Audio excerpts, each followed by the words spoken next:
What's up, everyone? Welcome to Level 7. It is time for another episode of the Agents of Fandom podcast. I am your host, TJ Zwarich, joined, as always, by my co-host and good buddy, Adam Blevins. How you doing, buddy?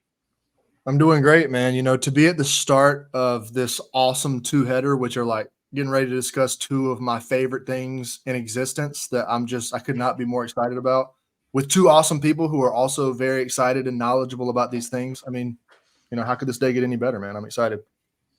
We have not one, but two episodes of the Agents of Fandom podcast dropping this week. First up, our Avatar: The Last Airbender primer, followed by our Deadpool and Wolverine trailer breakdown. Wait, no, scratch that, reverse it, Willy Wonka style, and it's the other way around. Deadpool trailer first, Avatar trailer second. But it's a very exciting week in fandom. Obviously, that Deadpool 3 Super Bowl trailer literally broke the internet, as it is now the most watched movie trailer of all time. And to help us break all of it down within the first 24 hours. Within the first 24 hours, thank you, fact checked, and we got it corrected. You heard his voice, you recognize it as co-host of the the Agents Fandom Comic Corner podcast, I can say now, because it is not only going to be on the Agents Fandom YouTube page, but on the Agents Fandom podcast feed as well. It's Damon Gray. How you doing, Damon? Thanks, man. Very excited to get to hear the dulcet tones of myself and AF and whoever we have on this lovely podcast feed, talking comic books and everything related to comic books, and it's wonderful, and I can't wait to talk about this in particular because I love Avatar: The Last Airbender. I love Legends of Korra. I love this entire Avatar verse, as they say, and everything that it brings with the novels and the comics and the tabletop RPG and the mobile game that lasted like 9 months. But it's fine. We love it anyway. It's great.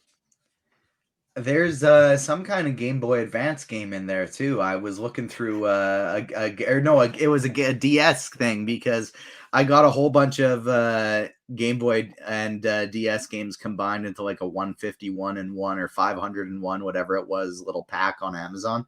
And one of them was an Avatar: The Last Airbender game. So they got one of those in there too. But we had to bring Damon in for this one because he is the biggest Avatar: The Last Airbender guy that I know. And so I'll throw it to you here first, Damon. When did you get into this series? What makes it so special for you? And what's the extent of your fandom? You know it goes beyond the original animated series. Yeah, I mean, I watched the show when it came out in the mid-2000s as a young lad, and I loved it then, and it's mostly because it's more than just like a show for kids. You know, even when I was a kid at the time, or young adolescent, whatever you call it by then, it was just good. It was quality television. It was compelling. It went from season to season. It told a story throughout its seasons. Kid shows then, Nickelodeon shows, didn't do that then. They were just, they were very serialized. This told a complete story from start to finish, and I loved it then. I was like taking karate lessons then at the time too, and a lot of the bending takes off. There's certain martial arts, so I go to like the karate studio afterwards, and we all just kind of like play and pretend, and it was great. It was awesome. I loved it. And then the best part about this show, when you want to talk about how it extends going forward, is how it does, and it in a way get better as you grow older, because you realize things that you may not have like realized as a kid, because it has elements of socio-political climates, of dictatorships, of governments lying to their citizens, and just there's so many layers in this world, just in the show itself, just in the first show, that is quality. And then Legend of Korra came out when I was essentially kind of like late high school, early college, and that was a good continuation of it, and it grew with its audience, which was a cool factor of it. And then the books, and then the comics, and there's just the world keeps growing in its own way. A lot of people may have only seen the first iteration of Avatar: The Last Airbender, and that's fine, but there's so much more to this world that's just so good.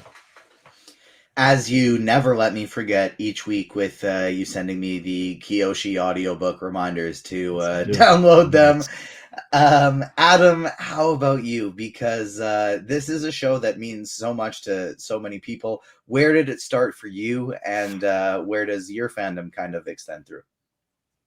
So similar to Damon, this show started with me when it was airing, and I don't know if I don't know when exactly I picked it up in the 3 year, I believe 3 year span that it was airing, 3 to 4 year span that it was airing.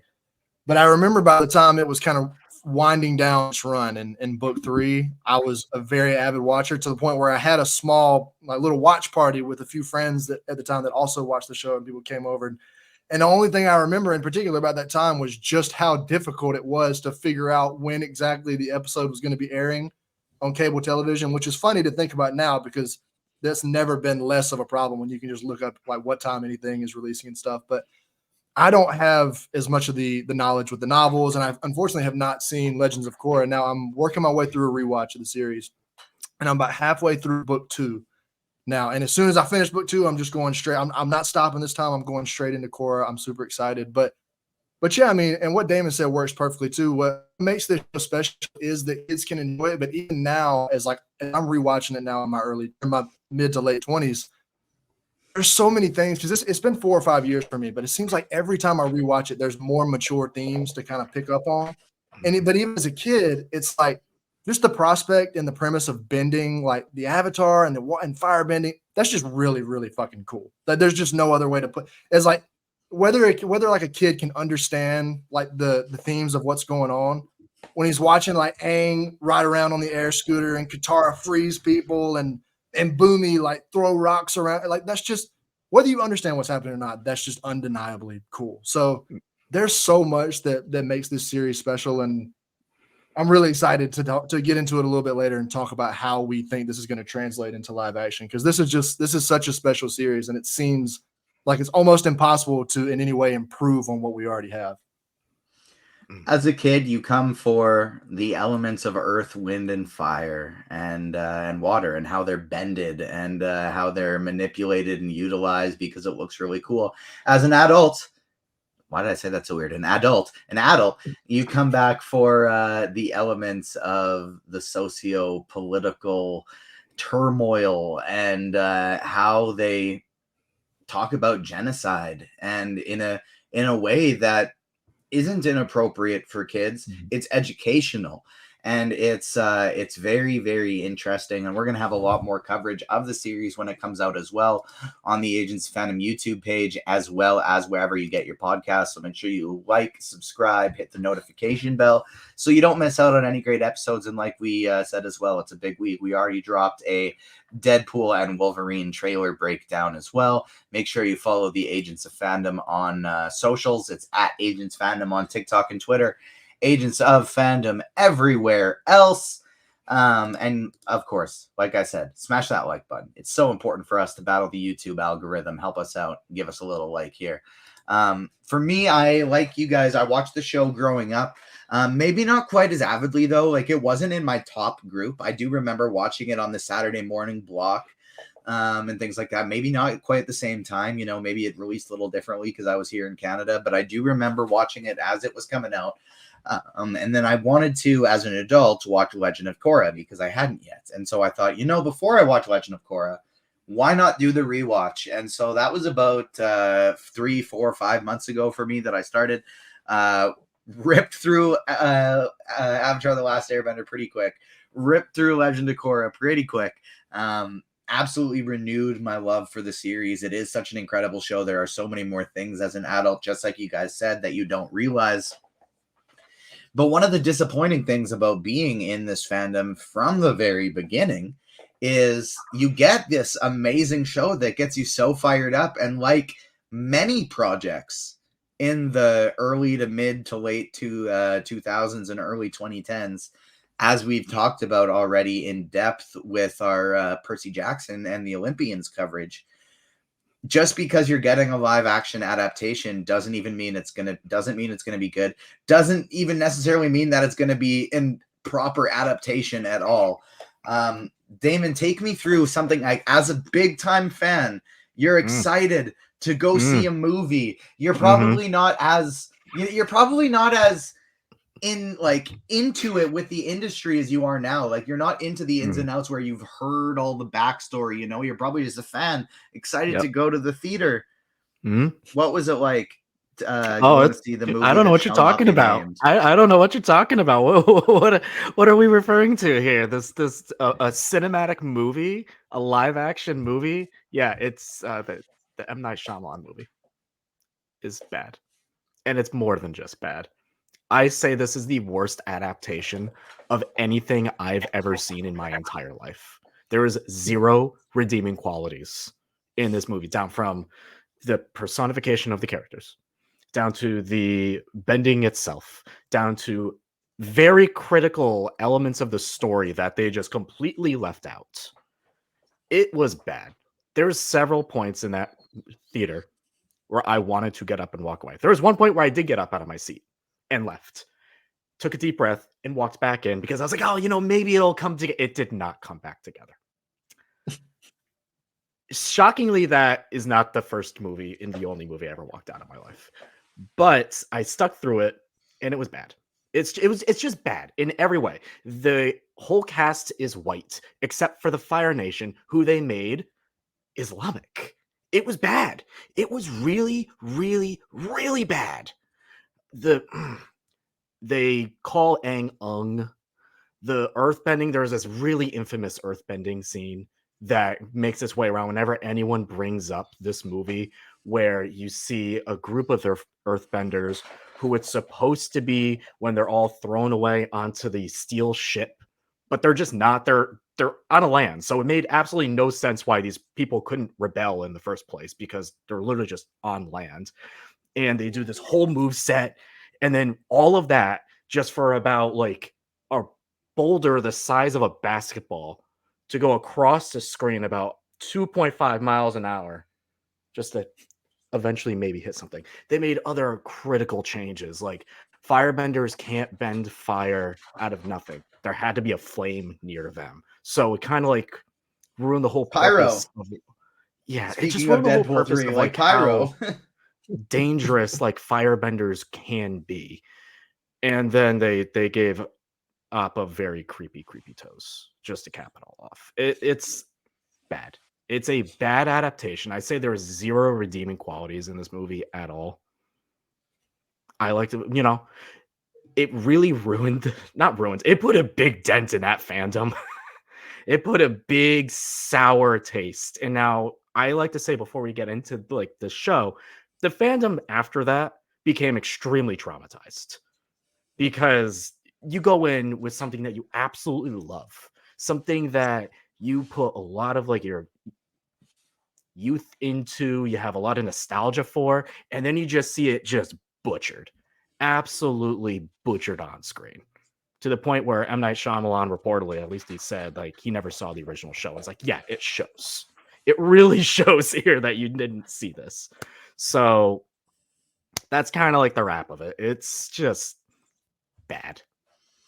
Especially because one of the crucial elements of the show is the celebration of all these different cultures and all these Mhm. different um all the ways people can be different but have similarities and come together for a shared cause. And instead they just kind of went, hey, let's make everybody white except for the quote unquote bad guys, and let's be really Islamophobic about it. It was a pretty terrible adaptation. Adam, were you lucky enough to have this slide under the radar, or were you two seeing it in theaters and just disappointed as all hell?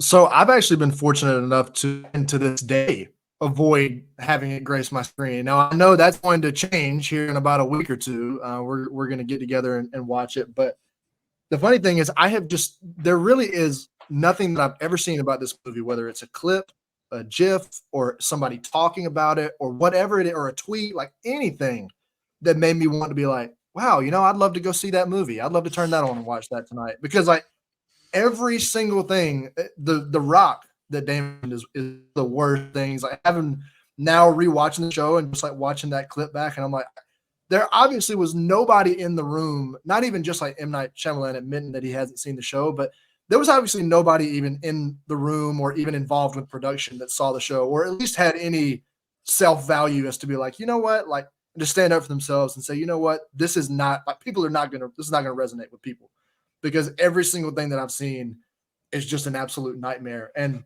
I'm looking forward to hanging out with the people that I'm going to be watching the show with, or watching the movie with, but I'm not really looking forward to watching the movie. But it's funny because you mentioned Percy Jackson earlier, and I don't think Percy Jackson's movie, I have seen that, and I don't think it's nearly as bad as like the Avatar movie, but it is interesting No. that in the same year we're getting adaptations, like series long adaptations for two projects that had just atrocious movie adaptations. But it's funny because then you look back and it's like, maybe the message here is that these stories just won't fit into 2 hours, or like 2.5 hours.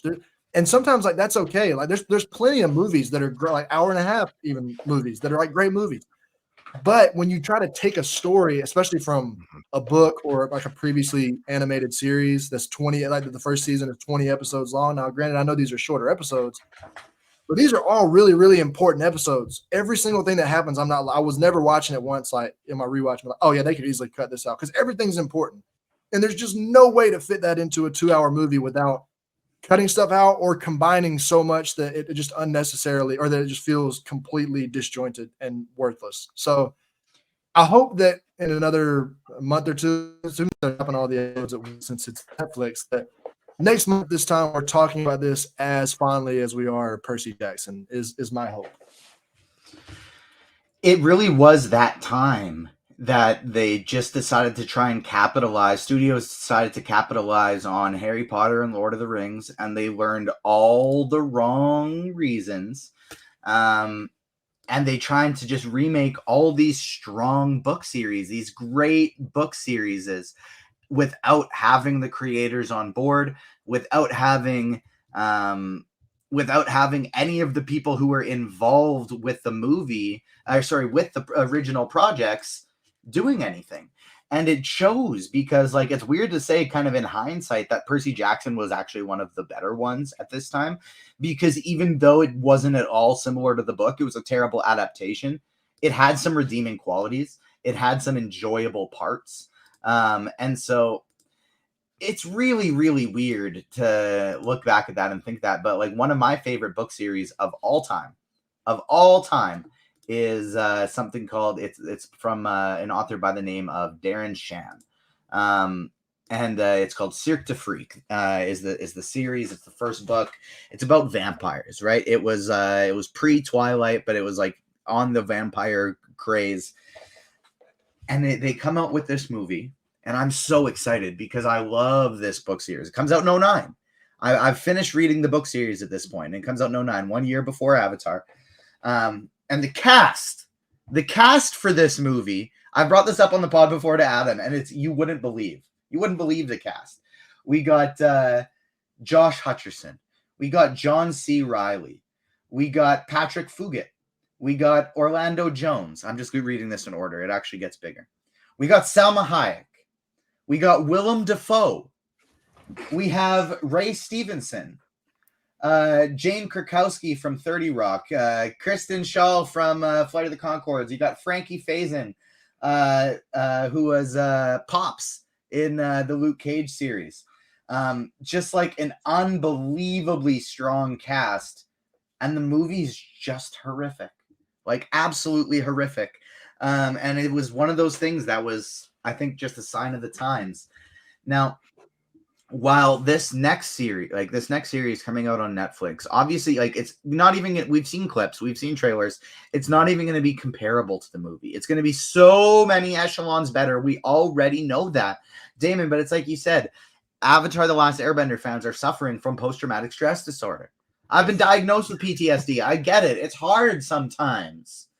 And there's this press tour that has quite literally been, like, we teased it, Adam, we teased it on the last show. This has been a press tour from hell, because every single quote, every single interview has just left people being like, what, why? Hey, what are you doing with this? Don't ruin my baby. And a lot of them I think are very reasonable. Some of them have been overreactions. Some of them have been reactions to misinformation that's not even true.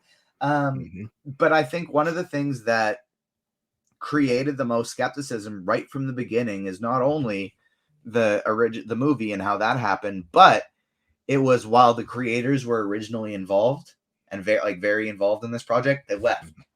Yeah. They left. And so that immediately had people pressing the panic button on day one before seeing a minute of footage. Yeah. Well, the whole thing with the creators is it's complicated. It's not just that they left. There's a lot of things there behind the scenes. There was a point where this show was reportedly, there was one point where the show was reportedly a very different show than what we are about to get. And at that point, that's when the creators left. Now, yes, there is the added element of, hey, Paramount wants to, Viacom, CBS really want to come in and be like, hey, we want to make Avatar Studios. And that also kind of played a factor in there too. But this show that's coming out now, and I just need people to remember this, is not the show that the original creators, when they left, that we're about to get. This is a very different show. Albert Kim, the showrunner, who we're going to hear his name a few times coming up here, came in after they left and kind of put things in the direction of what we see now.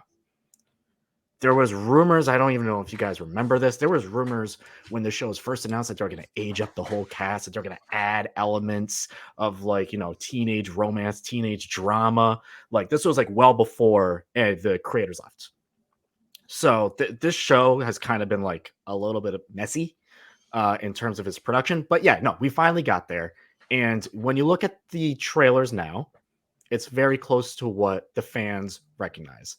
Now, if you want to talk about just the things that have come up in this press tour from Hell, it's a lot of everything. There are things, yes, that you said that's okay, there are some I think it's a little bit of two things. There's people who are always looking for something negative and they will jump on it the second they get to it. Why? Because negative interactions, negative tweets, negative posts will always gain more traction than positive ones on social media. That's just the world we live in now. That really just is. And I've seen people react to fake negative quotes that aren't real and just blow up. It completely blows up. And then people get mad about something that's not even a factor.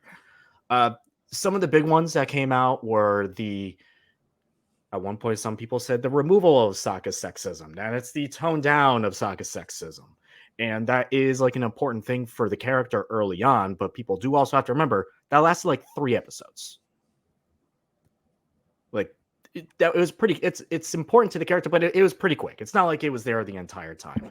There's the other added factor of things that came out where it's well, we're removing some of the adventures on the side. And it's yeah, but we're still going to Kyoshi Island, which is an adventure. We're still going to Omashu, which is an adventure. We're still going to the Northern Water Tribe, which is an adventure. So it's define adventure. It's oh, are we getting rid of the Great Divide, universally the episode that everyone likes the least? Cool, fine. That's what we kind of expected with this, honestly. It's you can shave some of that stuff off, but so long as you don't remove key factors about the characters. And those key factors, specifically with Aang, which were, okay, Aang, when he first gets out of the iceberg, is what? He's a kid. First thing he says, hey, you want to go penguin sledding with me? He's not I'm the Avatar, I'm here, woo, let's save the world. He's a kid running away from his problems.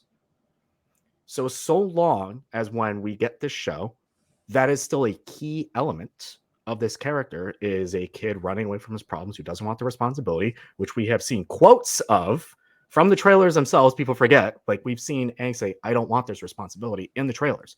That aspect of him is there. So are they just kind of speed running it to be okay, we need to get to him to a point? They're taking out Sozin's Comet, which is kind of the ticking time clock, which we knew they were going, well, not new, but it's smart of them to do because we don't know when we're going to get to a season 2. And unfortunately, in the real world, kids don't stay the same age. We grow up. So you have to take out into oh, it's coming in a year. And the next thing you know, you see him and the actor who plays Aang is 3 feet tall, right? That's it. That was a smart decision. But yeah, like you said, there's this press tour. people like to jump on things if they ever sense the sight of negativity. That's just kind of how we are now. Adam, have you sensed that online? Like, you've had some recent tweets go viral. Do people like to just generally jump on the negative as opposed to focusing on what the actual point is? Yeah, I gotta say, I'm really surprised to even hear the concept brought up that people on the internet love to kind of twist the context of things into like a more negative interaction. That's just something I'm completely unfamiliar with. So that's news to me.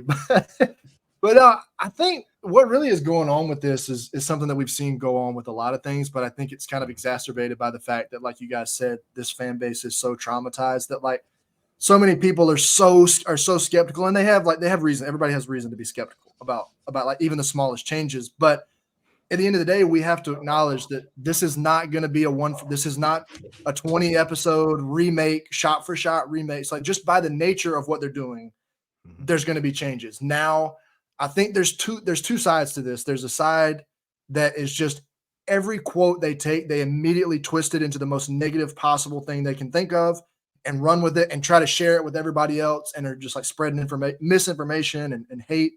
And then you've got the other side who are people that are kind of trying to like shield themselves from it almost because at a certain point, like so many people are being negative that people and like some of these quotes that they're hearing, people aren't liking them. It's like, you know what? Like, let's not freak out about it. Like, I'm sure everything will be fine. And I think personally, I kind of fall somewhere in the middle. Like, sure, a few of those quotes, especially saying something like, we can't make this show.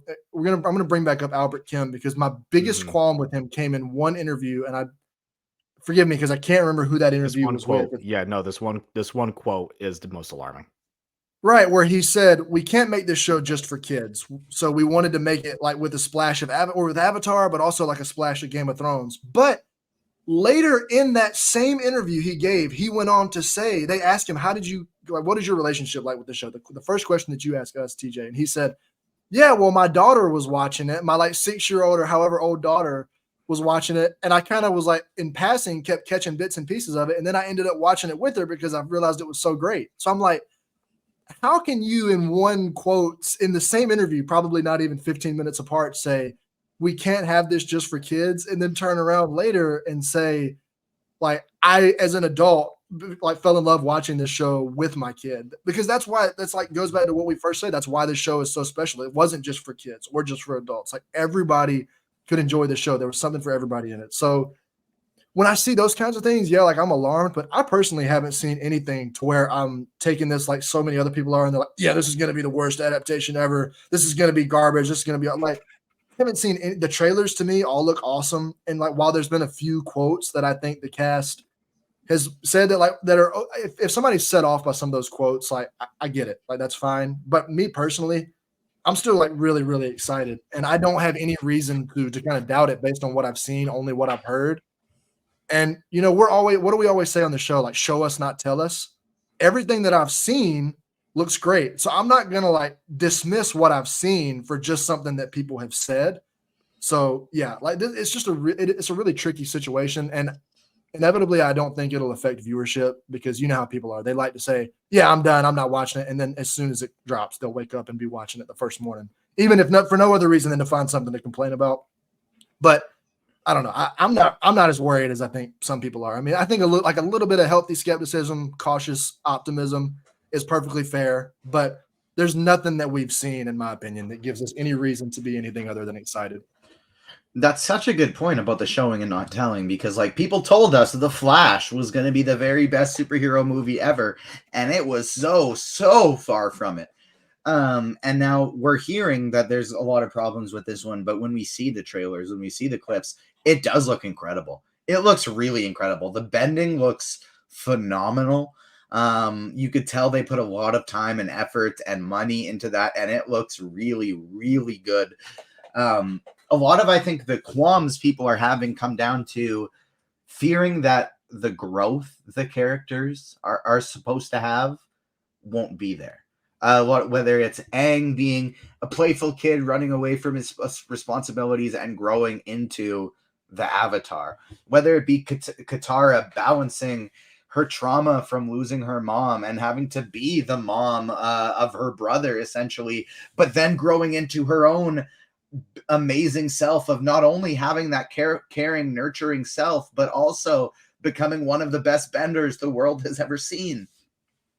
Whether it's Sokka, because he starts out as a sexist older brother, classic teenager male douche, and he grows into an awesome guy, a leader, a passionate, caring guy.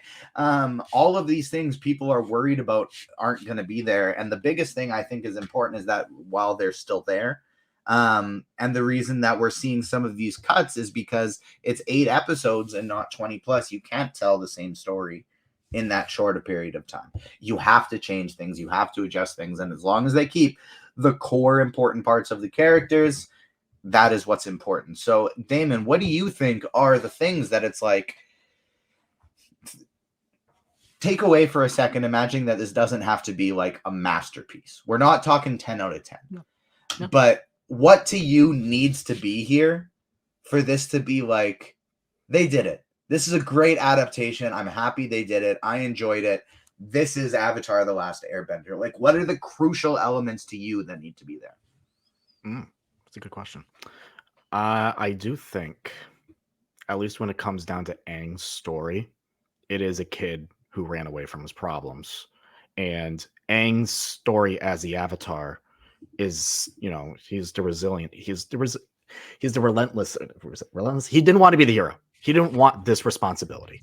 He ran away from it. And we know, at least from the trailers, that's what they will tell to an extent.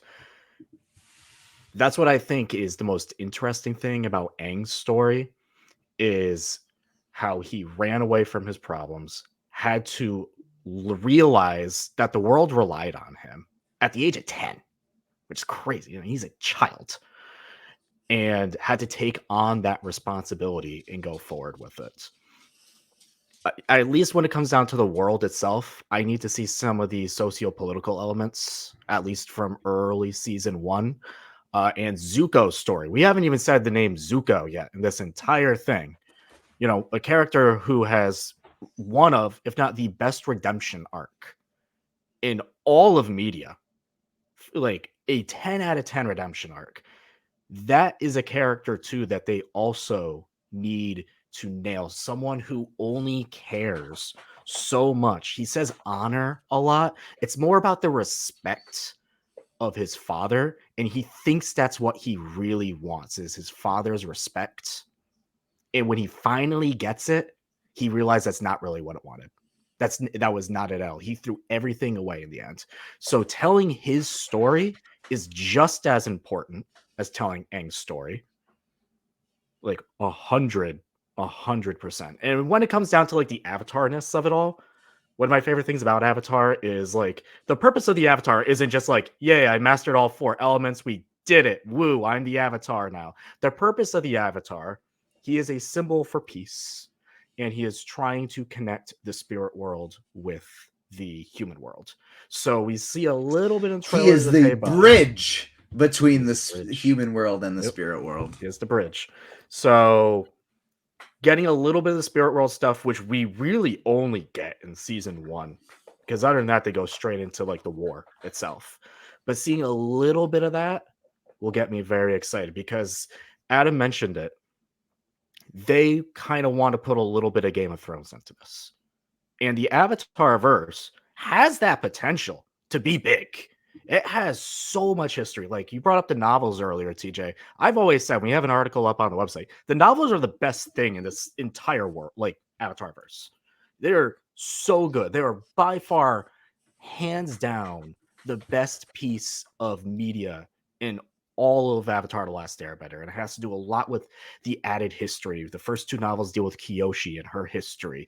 And if this is just for me, if they dabble into some of the history that they lay down in those novels, that they can then loop back into this show and explain some things that they obviously didn't know about because they didn't write it back then, but they can kind of tie back and be like, hey, this thing that we kind of wrote about a couple of years ago in this book that is canon, by the way, these novels are canon, we can then bring back into this show and be like, hey, this is now a factor. That would blow me away if they did that.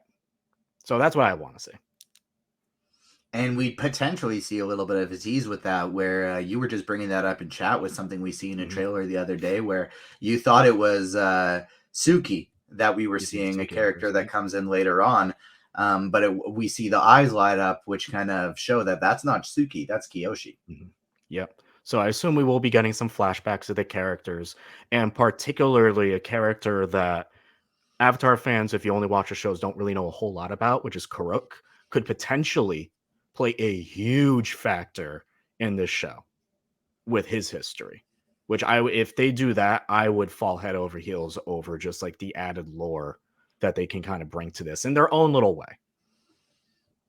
We know that one of the things coming back is going to be the guy who loses his cabbages. Same voice actor. He's coming back in live action as well. Adam, what about for you? What do you feel like you need to really enjoy this series, whether it be something new or something that is beat for beat from the original? Well, so the biggest thing is, it's like Damon said too, I don't want to watch this and with any of the characters. I mean, it all comes back to characters with so many different like stories in so many different mediums. So I don't want to be watching this and like I know we're not going to get a lot of the same moments, like those 1-for-1 recreations, and I'm perfectly fine with that. I mean, I hope we get a few of them. Like one of my favorite moments in the whole show is like Aang's first entrance into the Avatar state, when like that, which is, I want to talk about that a little bit later, but like that's one of the things that I really want them to get right. But the most important thing for me is it's the characters. I don't want to watch this and at any point be like, wait, this isn't Zuko, or wait, this isn't Katara. Like this is not how they behave. So and like they can make, there's all kinds of like creative freedom they can still have there with the characters still feeling like themselves. So I'm not too worried about that. But like one of the biggest things for me too is, and this kind of ties into what I was just saying, but like Aang in the first season, there's such a like a heavy element at play with him where so many people are counting on him. And then like Damon said, he's a 10-year-old kid. There's so many moments where he's like, everybody's like, the Avatar turn, you like wars. He's like, I have no idea what I'm doing. And that kind of extends to the rest of the group. No, the three of them, even Sokka and Katara, leave their home to travel across the world like 12, 13 years old to help this kid. And it's like, none of them know what they're doing. They're all kids, but because they have each other, it feels like at the end of the day, it's going to be okay. And even when they're in like super, super dangerous situations, they always have each other. So I want them to kind of lean into that. And they really, you feel like over the first season, you get to watch them become a family.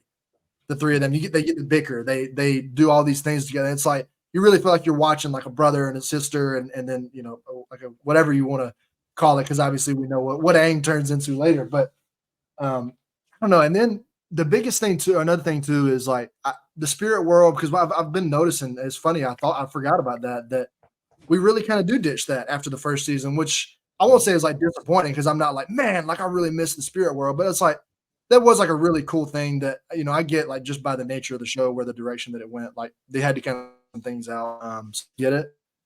But, and I know we got to see Heibai in some of the trailers too. And I think he looks absolutely awesome. I cannot wait to get to see Heibai in live action, but that and the Avatar state, the things that, because one of my favorite, the Avatar state, I think is just one of the coolest things in general. And like in all of media, that when those eyes start glowing, like every single time, I just get chills and the hair on my arms just stands up. Like it never fails. But so much about it so much of what I love about it is that Aang has no control over it at all. That it really is these tense, terrifying, like emotional moments that drive him to this. And so much of the first season, he's like figuring out what that is until Roku explains. I believe it's in the Fire Temple that Roku kind of explains to him exactly what the Avatar, that it's a defense mechanism like designed to empower you with that whole scene. Like I remember we were rewatching that ago, and I'm just like in absolute awe how great the writing on this show was, even like for back then. So the biggest thing that I would like to see, if I had to pick anything as like a 1-for-1 kind of recreation that I would want to see, I don't know how they're going to do the Northern Water Tribe, like that final battle, because my two favorite moments, I know these are kind of kind of obvious and typical fan favorite moments, but it's the first Avatar state thing, where he drops into the ocean and he's getting ready to, it looks like he's dead and Katara's screaming his name. And then he lights up and he glows up and he's floating above the ship. And even Zuko is just terrified. Like Zuko, who is so obvious, like, oh, this is a kid. I got this. And the next thing you know, Aang's 80 feet in the air with a funnel of water around him. And then he just like throws everybody off the ship. That kind of stuff is so cool. And I'm worried because that's also going to be translating that into live action is going to be very, very expensive. The bending, I know everything that we've seen in the bending looks great, but I know that the Avatar stage stuff kind of takes it to a whole other level. So even if we don't get all of them, like, and I'm sure they're going to probably, one thing that I am expecting is them to make some changes with the very end, when Aang turns into the big blue monster and just wreaks havoc. I'm expecting, just by nature of a smaller budget, that we're probably not going to get to see Aang turn into a giant blue monster for 5 minutes and fly around. I don't know what we're going to get there, but now if we do get that, I would be thrilled. But and that's such a loaded question, because at the core of it, like when you first asked me that, I was just like, yeah, I just kind of want to see the characters. And then I find myself now going on for like 5 or 10 minutes about other things that I want to see. So I don't know. It's like, I'm very lenient with it too, though. I'm like, there's nothing that I can immediately think of in my head that I would be upset unless it is the characters. Cause that's what this always goes back to. Even if the characters are doing different things, I want them to feel like themselves and the characters that I know and love. That's why I'm happy you kind of actually took that the route you did, because the characters specifically are what I wanted to elaborate on. And I think you both made such great points there. And specifically for, Aang too, I think what makes him such a relatable character, and what's one of the immediate things that hooks so many people to this show, is ultimately Aang is a character who wants to shirk his responsibilities to have some fun. And when we were kids, what were we doing on Saturday morning when we were watching cartoons? Why is Saturday morning so exciting? Because you're not at school, you're watching cartoons. And you don't have to worry about your responsibilities. You just get to have some fun. But ultimately, most of us, we still want to succeed in our responsibilities. Whether it's as kids or now as adults, we're just looking for some inspiration. We're just looking for, whether it be a team to help us achieve our goals, whether it be somebody to give us a kick in the ass when we're not looking at things the right way. We're looking to surround ourselves with people who care about us, and we're looking to be inspired to do the things that we want to do. And that's ultimately what that playfulness and the trying to avoid responsibility leads to for Aang. And so as long as we see that for him, I'm happy. As long as Zuko continues to be one of the better foils in media, like Adam said, a character who's the polar opposite of Aang, who all he cares about is his responsibilities, and he shirks the rest of being a human. He wants his honor back. And ultimately, I kind of view it as, he thinks it's honor. I think it's ego. He also wants people to care for him, but he wants it to come from the way he's seen it, from fear, from power. And so as long as that continues, I'm happy as well. Like Damon mentioned, we have so much great Avatar content up on the website right now as well. Damon's wrote so many great pieces. I have an interview with Zuko himself, Dante Bosco. You can find both of those up on the site as well. Before I continue, Adam, you looked like you had a little bit of revelation, so I want to throw it back to you. Oh, you're muted. Sorry about that. Yeah, I've as I've said many times, I've got a dog that's just constantly wreaking havoc behind me. So I get it's lost in translation when I'm muted and when I'm not. Sorry about that. But the two things I thought of one right as soon as you started. As soon as you started, I was like, I knew there was one that I missed. And then right as you wrapped it up and you were talking about Zuko, it made me think two things. There's one thing for Sokka that I really want to see, and it's and then this ties into the character stuff, but I want Sokka to be just as funny as he is in the show, because as a 27-year-old man, I was still just laughing my ass off at Sokka the entire first season. And even now into the second season, Sokka is so funny. And I hope they don't lose any of that to make him more mature. Like I want him to be just as goofy and like hilarious as he was in the original series. That's one thing that I want, like, even if it's not the same jokes. But things about Zuko that I want to see is, I want to see like blue spirit like faithful. Like even if he's not going and breaking Aang out of jail, like doing the same thing, I want to see the blue spirit and like it feel like this is the blue spirit, because that's one of the best episodes in the entire show to me. It's one of my favorites in the whole first season. And like we get to see him again, and I forgot about that in the second season that we get to see it. But and I haven't watched all of the trailers fully, so I don't know if we've seen a blue spirit like mask in any of the trailers, or if we know for sure that he's coming. So, oh man, but if they like, so that's just such an interesting contrast to like who Zuko is, because like you said, he is all about ego, but then there's times where he's willing to put on this mask and do these things. And now, granted, he's still doing these things for himself, but he's still putting on the mask and just completely willing to like forego any like accomplishment or any gratitude or like whatever that sense of feeling that he would get, like that he would do these things. So, oh man, I want them to get like obviously the Sokka stuff, but I want them to really nail the blue spirit, however they decide to do it, even if it's not. Which that was only one very short episode, and we probably won't have enough time for Aang to get captured by Zhao and then get freed by the blue spirit. However they bring in the blue spirit, I just want it to feel just like it did in the show, because that's just a fucking awesome episode of TV, just an awesome character. The other thing I'm really hoping we get, because my favorite part of Avatar: The Last Airbender is the supporting cast.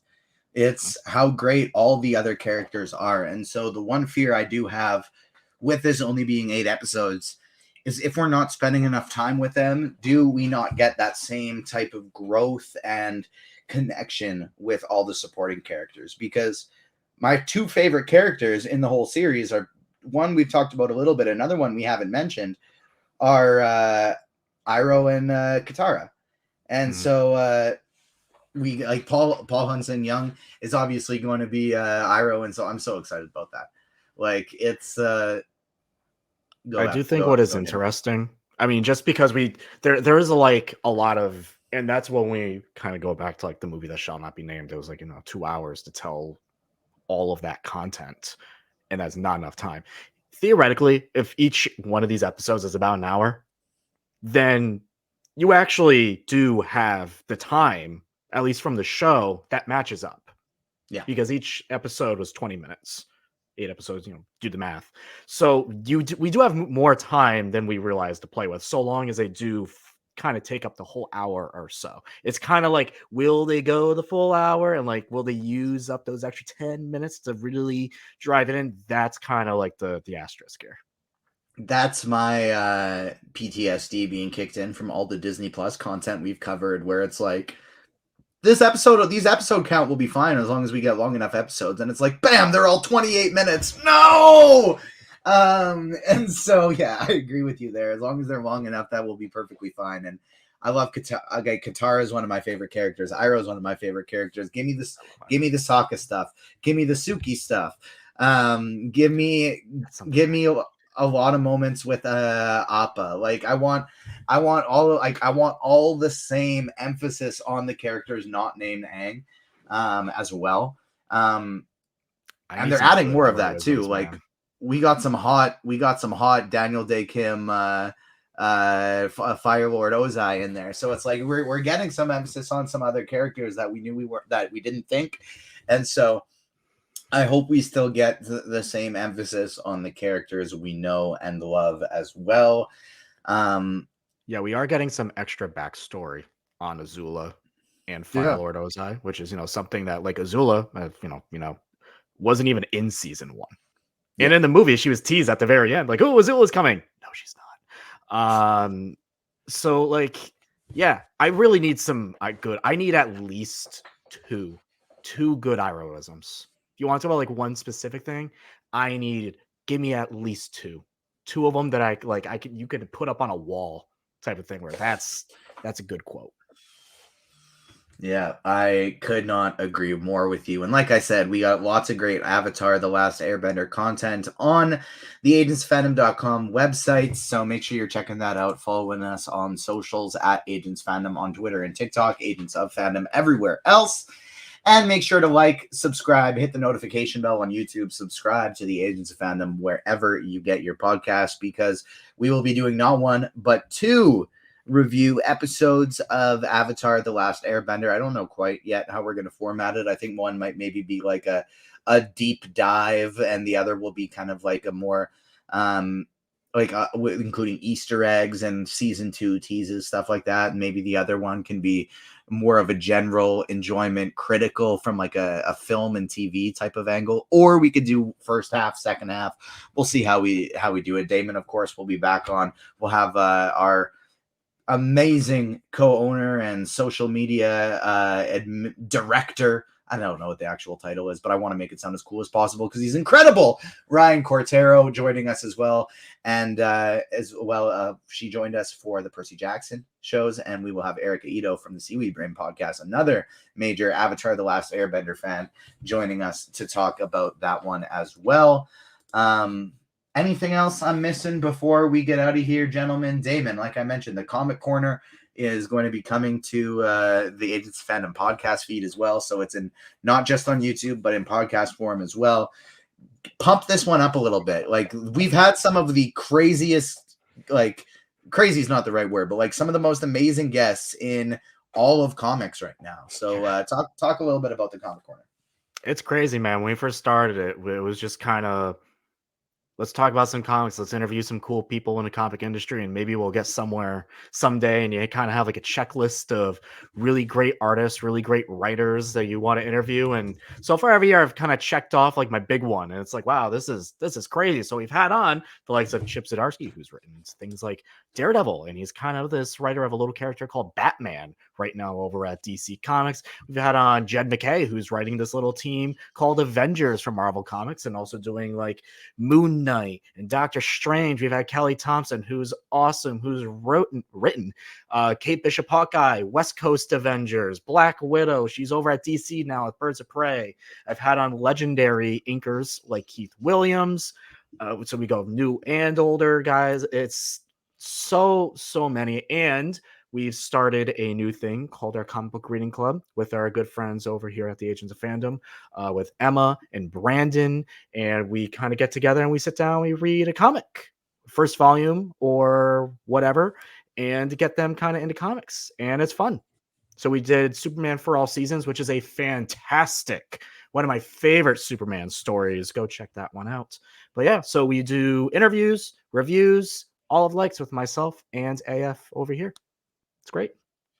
Awesome stuff. And Adam, another show we're going to be talking about coming up here soon that we haven't really discussed how we're going to cover it on the podcast. So people are getting this one in real time, but you have been absolutely crushing recaps for when this releases on February 21st on Disney Plus. What have been your thoughts on the Bad Batch so far, and what else can the people find if they check the website every day, like you so eloquently like to put it? Well, I'm to be very vague and spoiler free on the Bad Batch as to keep us in good standings with the mouse. I'll just say that the first 8 episodes of season 3 are awesome, and it really does. I this is almost word for word what I tweeted, but the best way to describe it is, Star Wars animation, especially the Clone Wars, and then also, some of the Bad Batch does feel very week to week adventure. It's, when you get these kind of contained arcs, but we get that in the Bad Batch season 3, but there's also some really, and I'm not going to tease exactly what it is just because I don't want to give anything away. But like, people who have been watching the Filoniverse will want to watch this just for some of the connections that seem like they are most definitely coming. Because while they are doing a really good job on just like every episode, I feel like I'm having a good time. I'm also like, oh man, I can't wait to see where this is going. So I think they've really handled this as, one of the best. And I think Rebels and Clone Wars are probably still up there above it for me. But man, this is just a great Star Wars animated show. And however we decide to talk about it, I'm excited to get to dive into it a little more in depth. But yeah, and then what do I always say? That whatever you could possibly do, whatever your heart could possibly desire on our website, we've got it for you. So much so that I've been so occupied with other things, I can't even think about everything that we've published and posted in the last few weeks and few days in particular. But there's everything, whether you're a fan of animation, whether you're a fan of horror. We do have a really, really good, the one thing that I want to plug that comes to mind, Ash, the member of our team, Ash Burkhart, she's got a great horror movies. There's like 15 or 20 horror movies to look out for coming in 2020, like all of them coming later this year. And if you are a fan of horror, you're going to want to check that out because I loathe horror stuff. And even as I was reading through that for an editing pass, I was like, wow, I want to see like a lot of these movies because she's really putting this in a way that makes it seem really interesting. So keep an eye out for that. That should be coming anytime in the next few days. It may even be up by the time this episode drops. But yeah, just check it every day because there's always something going on up there. So you don't want to miss anything else. So miss out on anything. So just check it every day. I echo what you said about the Bad Batch because I've only got through 4 episodes so far, but I'll be writing the spoiler-free review for agentsfandom.com. It'll drop on the 21st. And so far, like, high stakes, very high stakes. It feels like season 1 and 2 I thought were very good. Not great, but very good. And one of the reasons why they didn't really know what their identity was. When they had their found family aspect, and when they embraced that, it was great. And in season 3, it knows who it is. It's a much darker tone. The series has a goal, and they're accomplishing it so far with big stakes, big connectivity stuff with the rest of the Star Wars universe. So check out The Bad Batch. Watch The Marvels on Disney Plus, an absolutely fantastic movie, and follow the Agents Fandom on socials. Hit that like button. Thank you so much to everyone for joining us. Check out our Deadpool 3 Deadpool and Wolverine trailer breakdown, as well as more Avatar: The Last Airbender and Bad Batch content coming to the Agents of Fandom podcast. Thank you so much to everyone for tuning in. We will see you next week. Peace.